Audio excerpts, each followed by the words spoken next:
don't know if you can say, but who's been working as the scout team quarterback and giving you guys looks this week to help stop a running QB? Can't quite say, but we've had a couple different people just trying to give us the best look possible. What's that process been like, and how prepared do you feel? We feel prepared. It's going to be hard to duplicate it exactly. He's a big kid, but we're trying to duplicate it the best we can. Both of these last two second halves, you hold the offenses to 3 points. Mm-hmm. What sort of progress did you see in those stretches that gives you hope maybe for the future? Just guys just executing, guys playing together, and guys just moving on from the previous play. Like, our biggest thing is we can't let bad plays pile on top of each other. So if they hit a play or something happens, we just have to shake that off and just have a next play mentality. And I thought that the last two games they've done a better job of that. I think you'd mentioned a couple of weeks ago just something about the youth on this defense. Mm-hmm. Do you feel like that has made the process of this defense development maybe a little bit different, a little slower, or different in another way, I guess? Different, I'd say, yeah. The past two defenses, we had a lot of just transfer portal guys who were fifth and sixth year seniors. It was just an older team. This team is more talented, but they're just young, and it's just guys who haven't played before. So it's just, there's certain mistakes you just have to live through. You want to get those mistakes out and practice as much as you can, but it has been fun just from day one to now to see the progress of a handful of those kids. It's been awesome. Does it feel like the defense has hit a stride, especially those young guys, and where you are going to start seeing those big steps forward?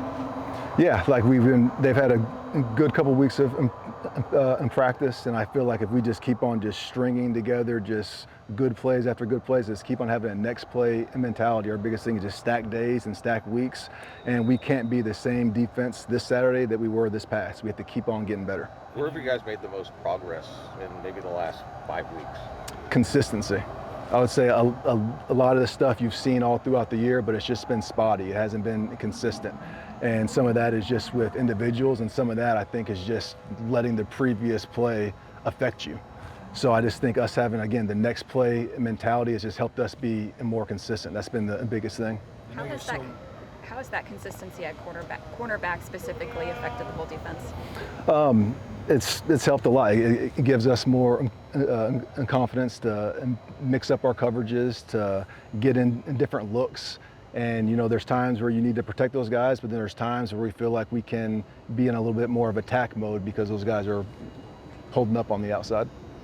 I know you're so week-to-week focused, but Mm-hmm. USC is playing very meaningful games here in November. What's that like for you, first time as a college defensive coordinator, having a chance to go accomplish all the team's goals that you had at the beginning of the year? How fun is that challenge, and what's that like for you? Super fun. I mean, it's like the NFL at this point. It's like every single game, is either going to keep you in it or knock you out. So this time of the year, like you work all off season. So at this time of the year, every single game is meaningful. So it's pretty fun. What do you need to see from the defense over the course of that next stretch to fulfill its potential as you see it? We need to be consistent up front.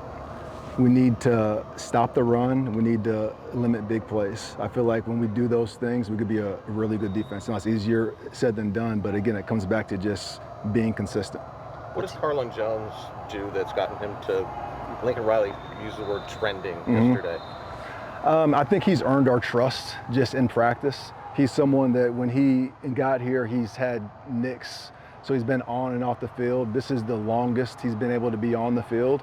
And since he's been on the field, he's just really just gained our trust as far as just knowing what to do and just playing with his hands, getting off blocks, and just being consistent. What challenges come when going against an offense that likes to eat up clock, maybe as a team, Especially when we have an offense like ours, we want them on the field as often as possible. So an offense like this, they're okay with going first, second, and third down all the way down the field. It's going to keep our offense off the field, and it's going to wear us down. So from our standpoint, you got to get TFLs, and you need to do something to get them behind the chains. You can't just live in the third and short range all game. In that sense, it seems like they try to get the ball out quick. Yeah. So how do you work around that? They do get the ball out quick, but they also have a lot of play action shots. They mix up their pass game. You just gotta be sticky in coverage, stay on top of the shots, and you gotta stop the run. You guys, go ahead. What's led to Desmond Stevens putting together 2 really good back-to-back weeks? I thought after our second bye, you know, he had a really good week in practice. And I thought after that bye, you've just seen him play faster. He's been less indecisive. And, you know, even if you're wrong, be wrong full speed. I think he's been doing a great job of that. What makes Gronowski maybe unique compared to some of the rushing quarterbacks you faced this season? You know, he's big. You know, he runs hard. They use him more in the run game as far as just quarterback design runs than teams that we've played in the past, but he'll also extend plays in the passing game. And in the passing game, the past couple of Qs we've played, they extend plays and throw the ball downfield, which he'll do, but he'll extend plays into run. And he's just someone we have to make sure we're containing him at all times. Is there something about DeCarlos and Marcellus that makes them work well together, or they were just the 2 individuals that were the best fit for the job back there? You know, it was a very competitive competition, and we just felt like those 2 guys throughout the course of the season just kind of separated themselves. Was there a moment where it felt like Marcellus kind of took that next step?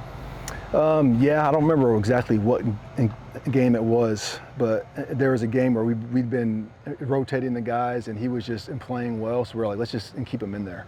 And he played that entire game, and he was tackling well, he was getting off blocks, he was staying on top, he was sticky, he was playing with more confidence. And then after that game, you just saw his confidence just grow and grow each week. And Braylon cutting in, being able to make some plays in this past game, how big was that just for his confidence? It was big time. You know, it's tough to come off the bench in corner. And to come off the bench, he did a good job in coverage, he did a good job tackling.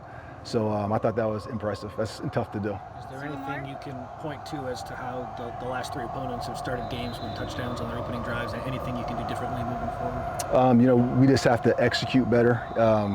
There's obviously some calls I could probably call better, but it comes down to just us executing.